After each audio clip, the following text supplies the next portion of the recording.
Wow, so you brought up this new interesting point is they're not comfortable going out. Like they feel more comfortable staying home behind a screen. And that is actually true. I see that in some of my younger kids who, like I would call them the COVID generation, right? The ones who grew up behind a screen. Um, they prefer to stay home and just by themselves behind the screen or doing whatever they're doing. So how do we break that? Like when I was a kid, man, I mean, to go out and play with my friends on the street, that was like the joy of the week, right? I gotta finish all my chores, my homework, and my mom is happy with me. Then I can go out and play with my friends, and I'd never come back on time, and she had to go and call me or look for me, right? But that was the joy of the week or the day. If it's summertime, how do we get kids back to that state? To want to go out and play with their neighbors.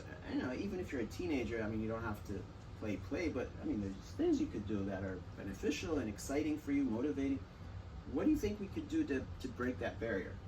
I feel like it's just the parent interaction, trying to get the parents to get the kids into the program because most of the time it was just like the parents being afraid to send them out because of the danger of the stuff out there. It was like the parents feel like there's like safe programs or more interactive programs. This programs to help them build their future.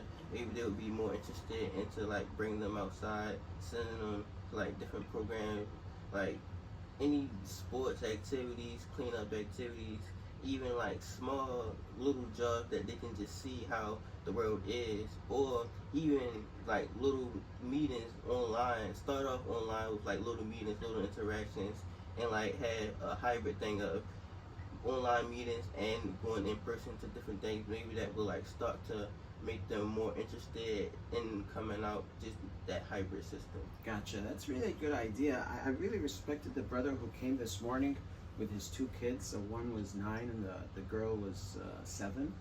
His boy was 4th grade and the girl was in 1st grade. And he didn't know any English, but yet he got the email that you sent out last night. He didn't fully understand it, but he knew there was something here for ages 13 plus, and he brought his kids. He hung out with us for half an hour or so, helped rake and whatnot. But to your point, that's an example of a parent who's engaged, involved, and he wanted to take his two kids to see what's going on there. And they stayed for a little bit and they left, and it's understood because the activity wasn't appropriate for the age of his kids. I mean, some of the things we were doing required people who were a little taller, you know, bigger in size, so they can be able to, you know, hold the branch of the tree or whatever they're doing. But I think that's really also another great observation is today many parents are just not very engaged in the everyday life of their kids. And part of it is this digital world we live in. But you also mentioned something really, really important that I don't know if many parents recognize this, is the fear factor, right? We've become so complacent and I guess comfortable in life that, oh no, we're not going to go out because there's too many mosquitoes and we'll get mosquito bites, or it's too hot today, you know, it's like 92 degrees. But, you know, 80 years ago, people would go out in 92 degrees because, you know, staying indoors would be probably hotter. And that was the norm. I remember actually an older guy, he's a generation above me, he said they used to cook the eggs on the sidewalk in Texas in the summer. Like he'd literally get the eggs and crack them and cook them on the brick, you know, just under the sun. That's it. So those types of very basic connections with the world, the environment around us, right, the creation, we're starting to miss those.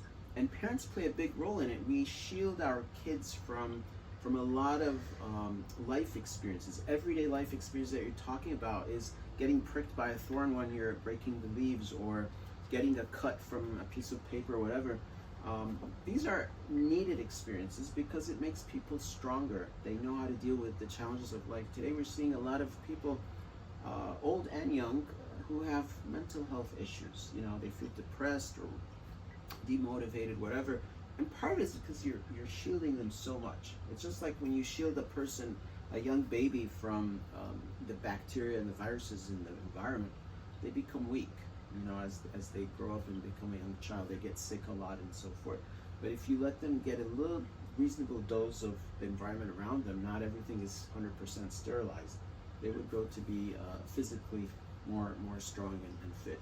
So that's another important tip to close with for parents is don't overprotect your children. Make sure they connect with the world around them. They engage with other kids, with adults. Intergenerational relationships today is also becoming a thing of the past, where you see an older person and mid-age and a young person.